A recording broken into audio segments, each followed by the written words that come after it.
Hello everybody, welcome to a new project called the Owl House Major Arcana, a project in which I create a series of card designs for the Major Arcana using characters and scenes from the Owl House.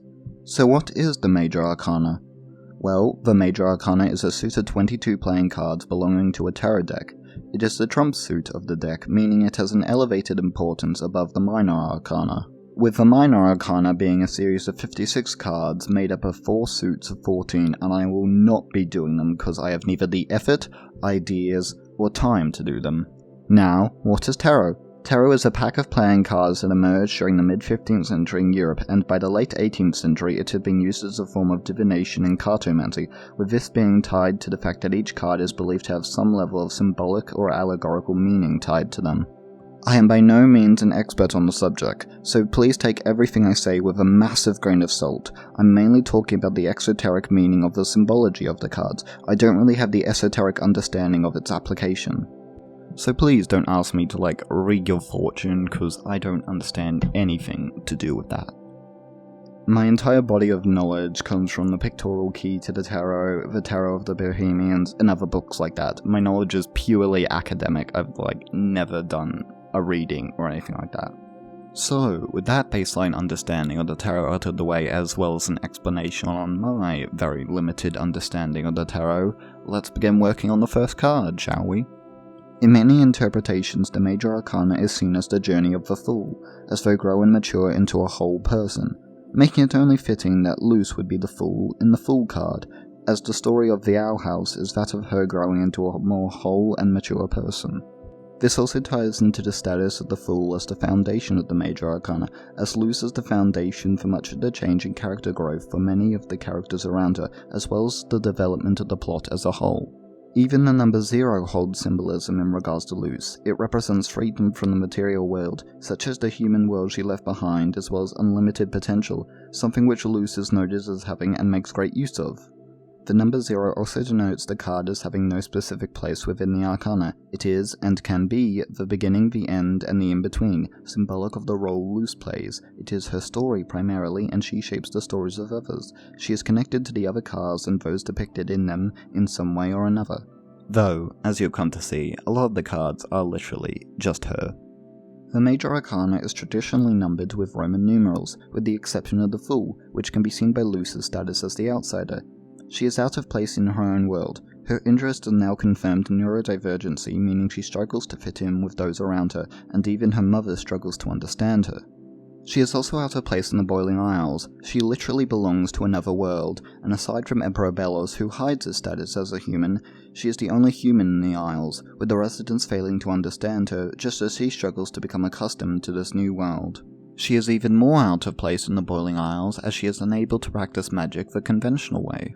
The name itself is even fitting for Luce, as it represents one of her greatest fears, to be made a fool, to be rejected, to be made fun of. But on the Boiling Isles, she is understood, she is accepted, and she finds those who share her interests and love her unconditionally. Luce is depicted like many others in Fool cards, a young person walking along a path, staring up towards the sky, enraptured by the new world around her. Behind her we see the greenery of the human world, representing both the world and life she left behind. She is carrying very little, nothing in fact, but the clothes on her back, representative of how unexpected this journey is and how unprepared she is. The path she walks upon is vague, symbolizing a lack of clear direction, which is a point brought up in Season 2. She is a character with no long-term serious goals.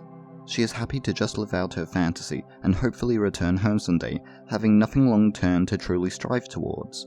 In the distant background, and barely visible, and honestly something I forgot to include until the very, very end, the boiling sea can be seen, as in the most famous deck, the Rider White deck, water runs throughout, acting as a connection between the cards, just as all characters are connected and concentrated on a single island by the boiling sea. In front of Luce is Albert, the thing that first attracted her attention and brought her into this new world. At her feet is King, a symbol of youth and naivete, something that the card represents, who also must go on a journey to develop into a more whole and mature person. And like Luce, he fears being seen as a fool by those around him. In front of them is a cliff none of those pictured are looking at, or even seem to notice, with the hand creatures Bellos summoned clawing and reaching out from underneath. These represent the challenges and dangers the fool will come to face. ones they seem unaware and unprepared for. Now, with the symbolism and reasoning for choosing Luz and the accompanying imagery in the card out of the way, I can get into the meaning of the cards. In tarot, each card is an upright and inverted meaning, basically referring to the position the card is in when you placed it down. Was it upright or was it upside down? These differing meanings played a role in what scene or character I chose to be depicted in the card. Now, with that out of the way, let's get into the meanings, and how they tie into why I chose what I chose. The Fool represents new beginnings, innocence, spontaneity, a leap of faith, and free spirit. Both Luz and King are young, innocent individuals, seemingly unburdened by the troubles of the world, with King seeing Luz as a new subject to rule, and Luz seeing this world as a chance to live out her escapist fantasy. She is known for her spontaneous decisions which affect not only her but those around her in a myriad of ways, with the same going for King. The Fool is accepting of the unknown and will embrace it at a moment's notice. Luz is fascinated by the new world. While scared and confused, she finds the Boiling Isles to be endlessly intriguing and wants to learn everything about it. The world she is in acts as a new beginning, which she sees an escape from her old life. Despite its weirdness, it is what grounds her. The people and experience here are what allow her to grow and change into a better person. This card is also considered one of great potential, something she has in abundance. She is able to uncover glyphs all on her own and subsequently able to use them to their fullest potential, combining and editing the 4 basic glyphs to create all kinds of magic. It is in this new world that Luz is finally able to express herself and unlock her true potential. Okay, now with the upright meanings and how they tie into Luz and King out of the way, let's get into the inverted meanings. The inverted Fool represents chaos, naivete, recklessness, poor judgment, a lack of direction, danger ahead, and unforeseen consequences. Both Luz and King are quite naive characters, having very little real-world experience, with the choices they make having dangerous consequences, often because they don't have the forethought or experience needed to understand or even think of what the effects of their actions, particularly the negative ones, would be. This, in turn, plays into the recklessness and poor judgment of both of these characters. An example of this being when King steals Ida's elixir in order to get Luz to listen to him, resulting in Ida transforming and putting them both in danger. Or when Luz raids the palace in order to get a cure for Ida's curse, which in turn has disastrous effects for both her and Ida. King's naivete can also be seen in his early insistence that he is in fact a king, earnestly believing a lie told to him by Ida and denying any evidence to the contrary. Unsurprisingly, the two's lives are very chaotic, with the two of them being put in life-threatening situations every episode, often being their own fault. As mentioned previously, the consequences and dangers that lie ahead are represented by the cliff and hands of Bellis's creatures below it, with these dangers also threatening her interpersonal relationships, and not just her safety. It represents her choosing to enter and stay in this dangerous new world, posing a threat or at least complicating her relationship with her mother. It represents the overarching system that threatens Luz and those she cares about. It represents the people who make up and support this system, who threaten her and her relationships. It represents Lilith and the role she plays as a threat towards Luz and Ida's relationship, repeatedly threatening to take Ida away, as well as the life-threatening danger she put Luz in the penultimate episode.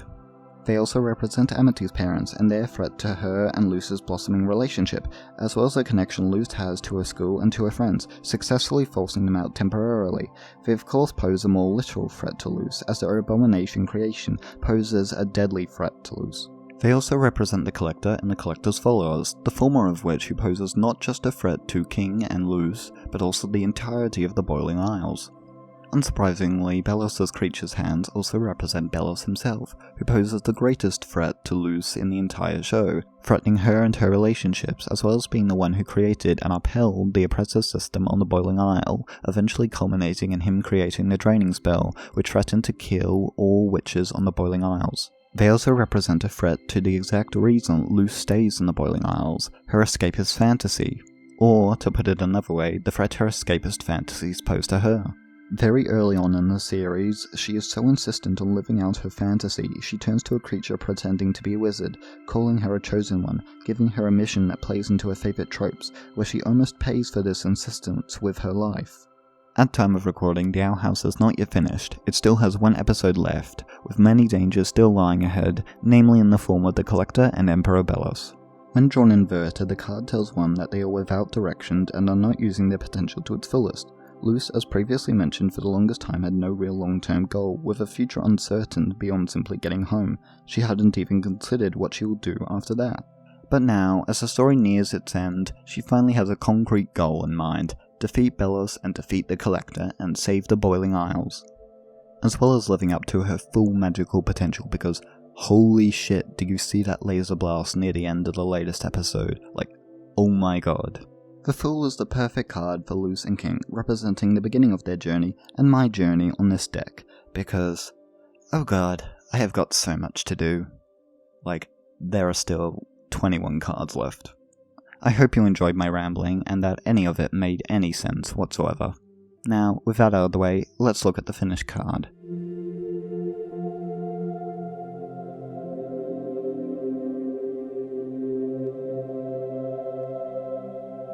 Thanks for watching, hope you enjoyed. Now, goodbye!